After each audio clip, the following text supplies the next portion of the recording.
Assalamualaikum warahmatullahi wabarakatuh. Alhamdulillahillazi arsala rasulahu bil huda wa dinil haqq liyuzhirahu 'ala ad-din kullih wa kafa billahi shahida. Wa usalli wa usallimu ala rasulihil karim wa ala alihi wa sahbihi ajma'in. Kita mulakan seperti biasa majlis himpunan, tazkirah dan munajat malam minggu, hari Minggu malam Isnin dengan selawat.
Saudara yang dimuliakan, sepanjang bulan-bulan yang lalu ini sudah berkali-kali saya ungkapkan permasalahan kaum, mengingatkan kita gesaan pendeta Za'ba, tokoh ulung Melayu, pemikir, pejuang bahasa, kemudian Syed Muhammad Naqib Al-Atas dan juga saudara Siddiq Fadil. Juga mengingatkan tentang gesaan Al-Quranul Karim dan juga hadis Rasulullah SAW. Dan dalam sidang parlimen baru-baru ini, perkara ini saya juga suarakan. Ada yang bertanya, apa kemunasabahan kita memberi penegasan begitu rupa terhadap permasalahan kaum seolah-olah ini penyakit orang Melayu? Ini tidak benar.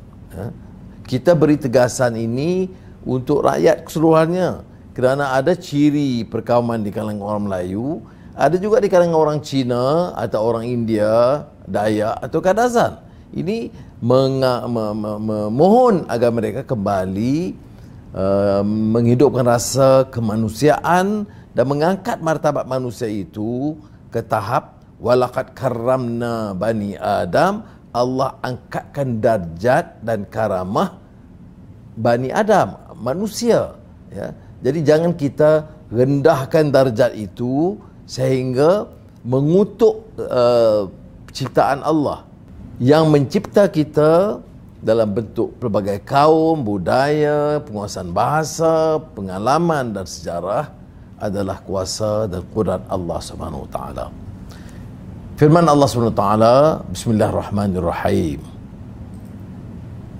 Ya ayyuhan nasu inna khalaqnakum min dzakarin wa untha wa ja'alnakum syu'uban wa qabaila lita'arafu inna akramakum 'indallahi atqakum innallaha alimun khabir. Sadaqallahul azim.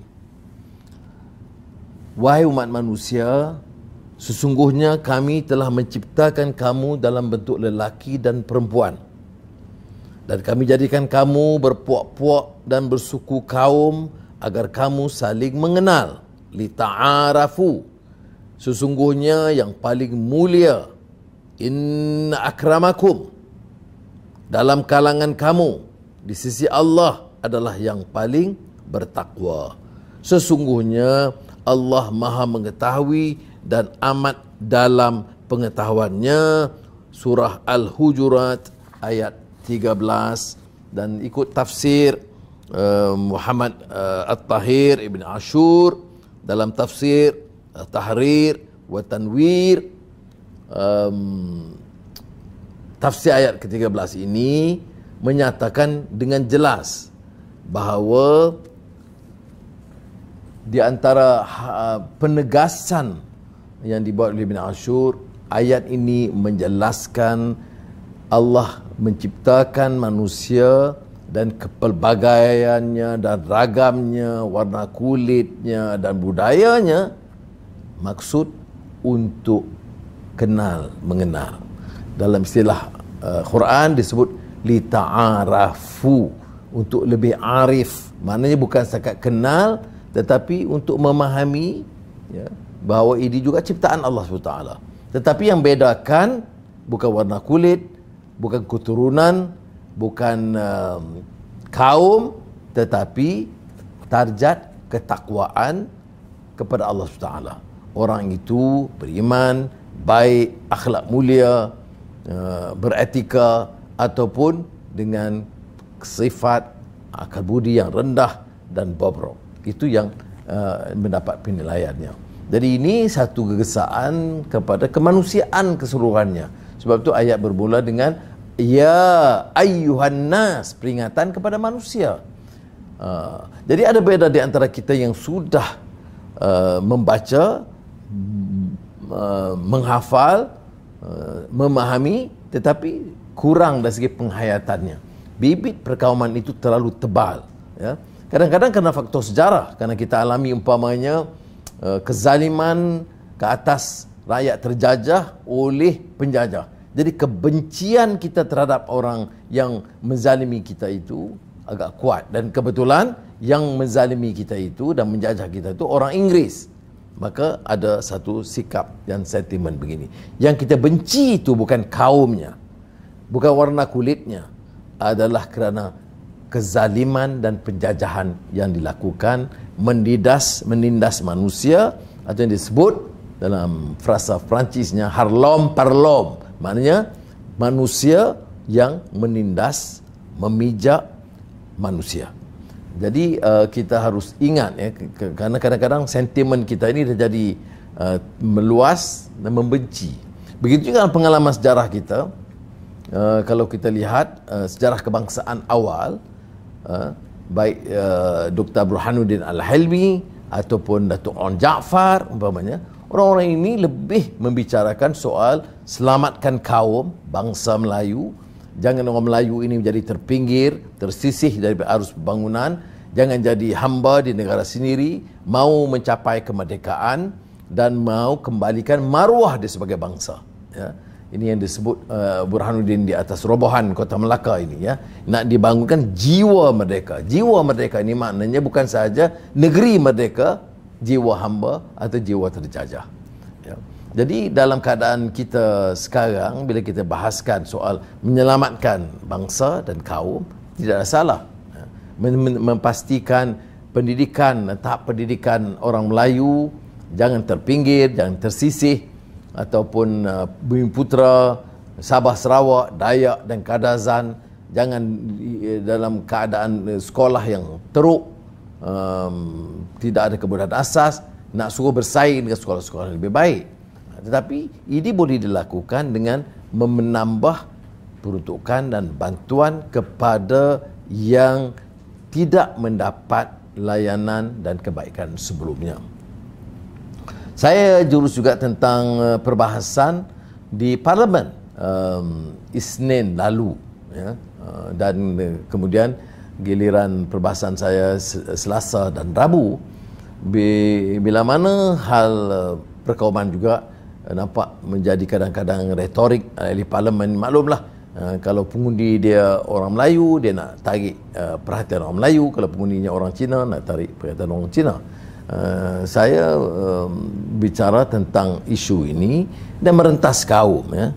Saya tentunya orang Melayu, saya bangga dengan bahasa saya dan budaya saya, tapi saya tidak ada niat untuk menafikan hak orang lain atau menindas orang lain atau meremehkan sejarah budaya mereka yang ratusan atau ribuan tahun. Ya.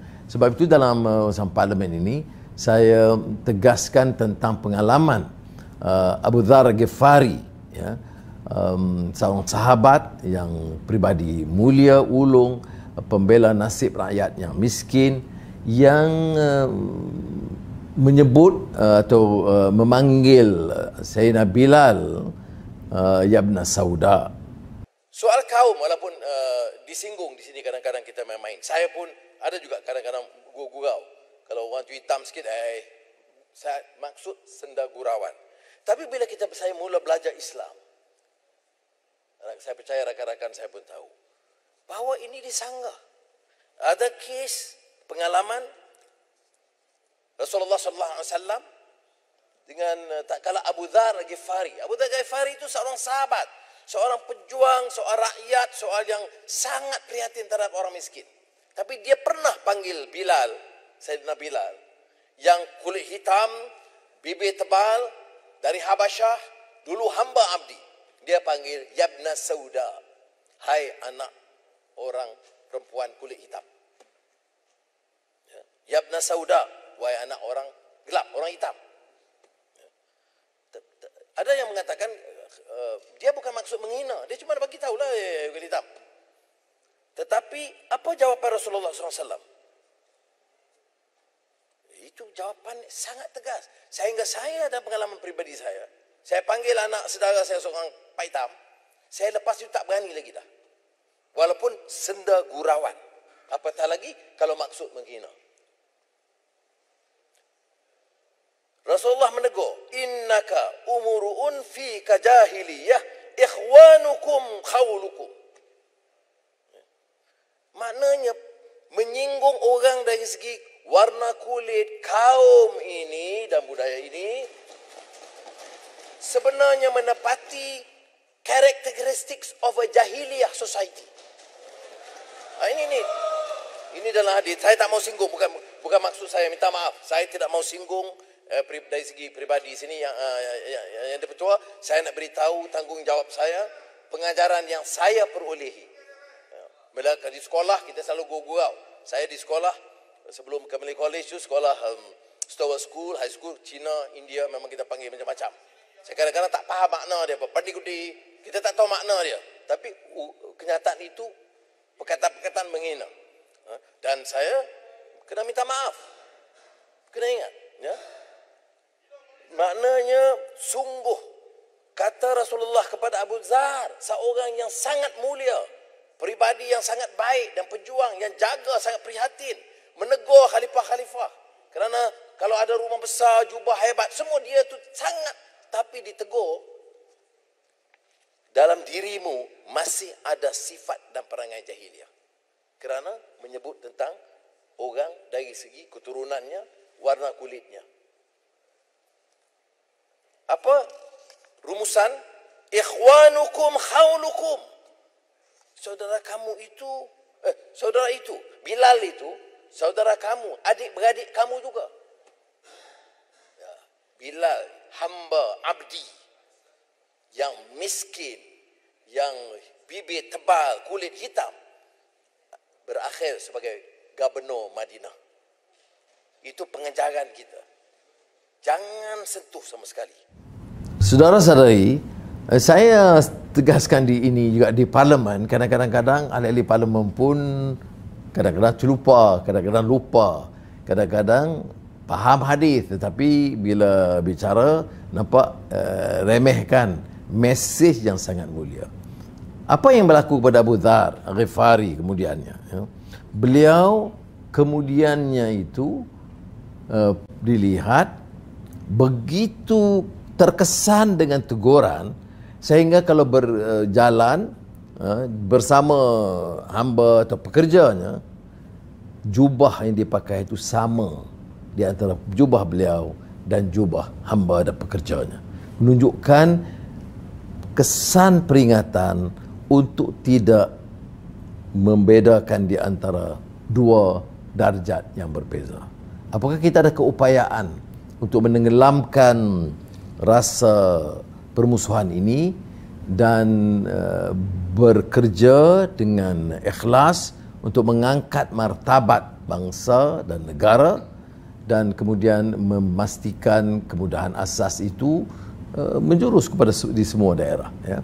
Kita tahu, umpamanya saya sebut di Parlimen satu kajian tentang kemiskinan oleh Profesor Fatimah Kari, Universiti Melaya, dengan dua yang lain, Sulaimani dan seorang lain, tentang pesara KWSP. Maknanya orang yang mencarum KWSP kemudian bersara. Kebanyakannya pejabat awam ataupun orang yang kategori umum, yang pegawai tertinggi sehinggalah pejabat awam peringkat paling rendah. Dalam kajian Profesor Fatimah Kari, dia dapati 84% dari pesara KWSP itu jatuh ke kategori miskin. Ya. Ini kalau dilihat dari keseluruhannya, ada setengah orang ini yang disebut pelbagai dimensi kemiskinan. Ya. Jangan ikut propaganda. Tanya Menteri Kemiskinan, kita telah dapat berjaya dan tinggal kecil saja lagi 0.4%. Ini semua percakapan yang tidak masuk akal, tidak jejak ke bumi. Jalanlah di lorong-lorong belakang Kuala Lumpur, ke Kerinci, ke Corok Kudung, Kedah, ke Manik Urai, ke Kapit, ke Keningau, jumlahnya itu bertambah. Tetapi berbalik kepada kupasan kajian Profesor Fatimah Kari, 84% pesara KWSP masuk kategori miskin.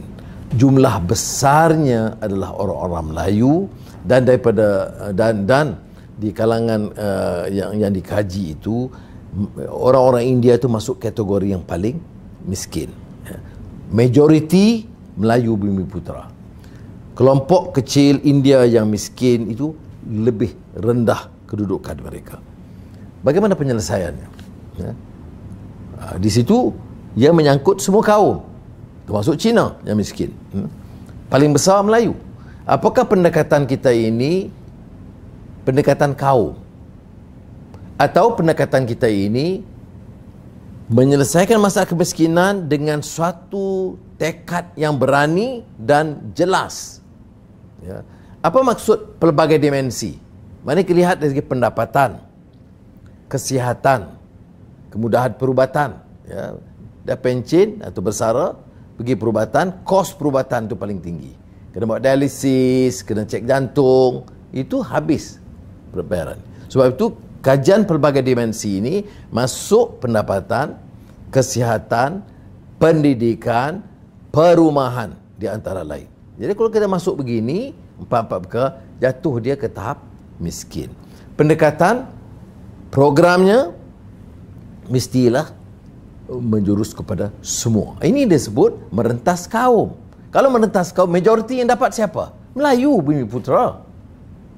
Tetapi kalau ada jiran yang India yang miskin atau Cina yang miskin, itu menjadi tanggungjawab kita. Barulah ada keistimewaan Islam itu. Kalau tidak, apa beza? Apa hebatnya Islam yang kita sebut al-Islamu ya'lu wa la yu'la alaih? Hebat ketinggian Islam itu. Sama aja macam pahaman perkauman. Sama aja pendekatan macam pendekatan kaum. Sama aja prasangka dan permusuhan kaum. Ini yang mau dihapuskan oleh Islam, ya. Baik yang kita baca Al-Quran tadi dan juga hadis. Dan yang penting ialah pengalaman sejarah.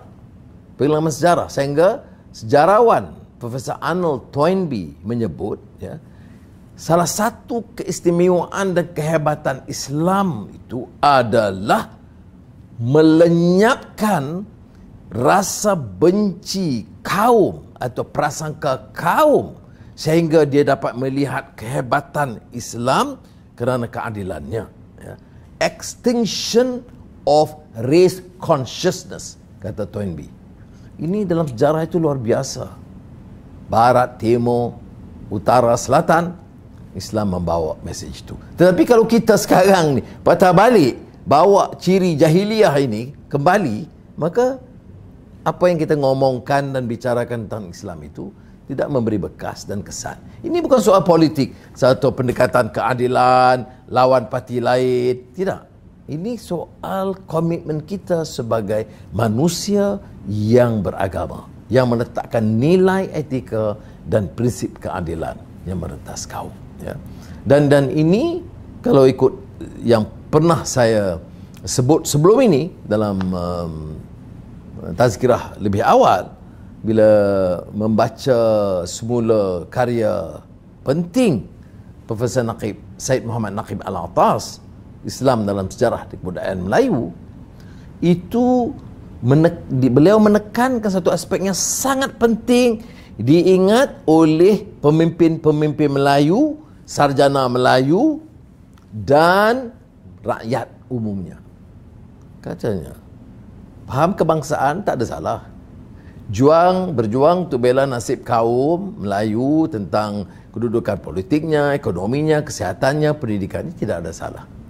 Tetapi bila kita lenyapkan atau remehkan atau rendahkan kedudukan Islam dalam konsep kemelayuan itu, dia tidak boleh elak. Dia membawa dan menjurus kepada chauvinisme atau faham perkauman sempit. Siapa yang menyelamatkan Islam daripada kemelayuan sempit kepada kemanusiaan, keseragatan, keadilan? Itu Islam, pahaman Islam.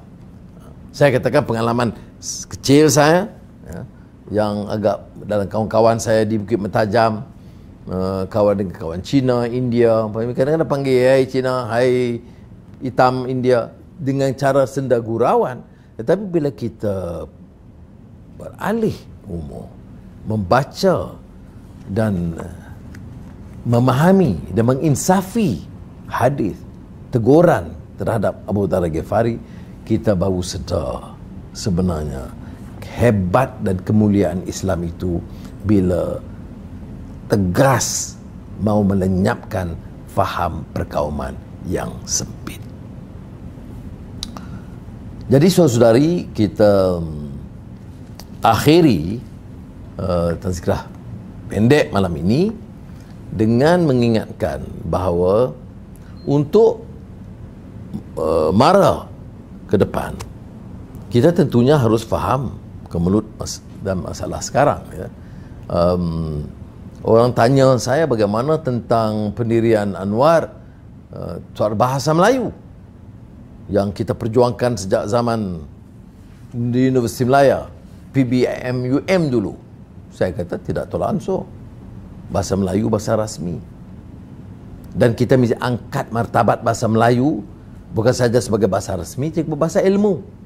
Sebab itu bila dibangkitkan soal PPSMI, itu banyaknya menentang kerana ia dengan sendirinya menganggap bahawa seolah-olah bahasa Melayu itu tidak ada keupayaan untuk dipelajari dalam bahasa, untuk mempelajari sains dan matematik. Ya. Tetapi yang lebih daripada itu ialah usaha bukan saja sekadar Dewan Bahasa dan Pustaka, tapi universiti untuk, dan juga pimpinan politik dan juga media kerajaan dan media awam untuk mengangkat mutu bahasa Melayu itu bukan saja dari segi bahasa dan sastra, tetapi juga dari segi disiplin ilmu. Apakah ini bermakna dia perkauman? Tidak. Kita mengangkat ini kerana ini prinsip perlembagaan kita. Ini disepakati oleh sebuah kaum. Ini negara Malaysia yang memartabatkan kedudukan bahasa Melayu. Sekarang ini apa yang berlaku ialah bila sebaiknya kita bercakap soal keadilan masyarakat, orang terus menuding, menghukum kita. Kita ini seolah-olah tidak lagi Melayu. Ini sebenarnya satu sanggahan yang tidak bertanggungjawab. Ya. Itu soal bahasa. Ekonomi, saya sebut tadi.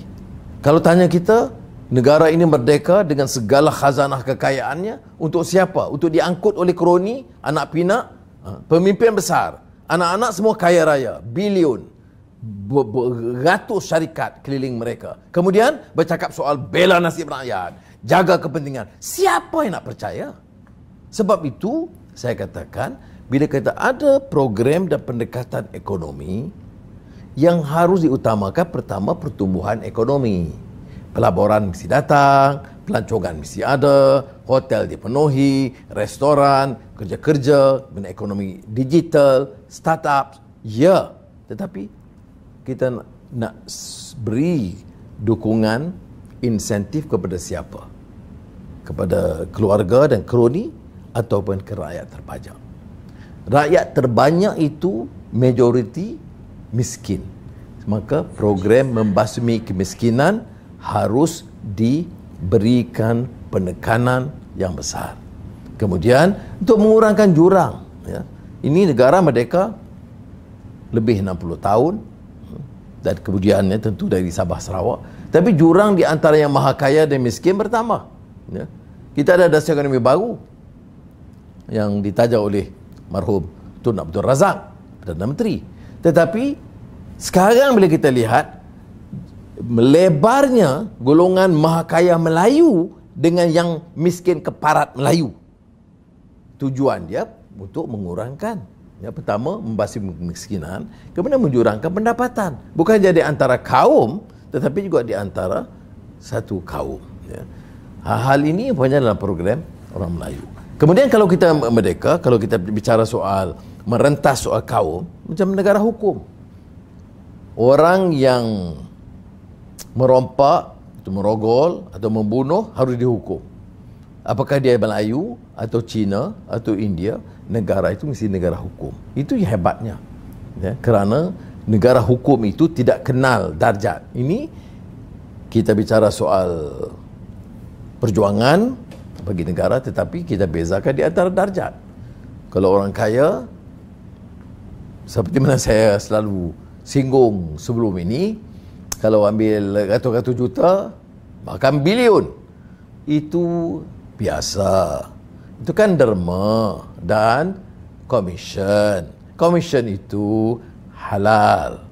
Tetapi kalau polis di bawah atau pegawai rendah ambil RM500, itu corruption. Dan corruption itu salah dan mesti dihukum. Nah, ini akhirnya yang dihukum itu yang bawah-bawah. Saya ada pengalaman, saya lihat umpamanya kalau di penjara Sungai Buloh itu, tak tahulah 80%, 90% semua kategori miskin, ya. Nah, curi, salah sebab apa ni anak muda ini umur 16 tahun.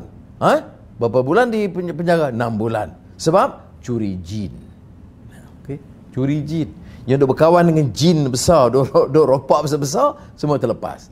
Sebab itu saya sebutkan di sini tentang keadilan dan negara hukum. Penting untuk kita bawa. Bukanlah maknanya saya suka kalau bawa Datuk Seri dan Tan Sri dan tuntun semua dalam penjara. Tidak. Bukan saya putuskan. Dia mengikut negara hukum. Bercakap, semua orang boleh bercakap, ya. Tetapi orang tengok dari segi amalnya, ya. Jadi sebab itu tindakan itu penting, ya. Dan biasa kalau kita lihat umpamanya di parlimen, kerana sedang parlimen dia jaga, dan bagus juga kerana media sosial yang boleh viralkan. Jadi kadang-kadang telatah orang-orang parlimen ini merunsingkan lah, ya. Jadi sebab itu kita mesti jaga batas etika perbahasan.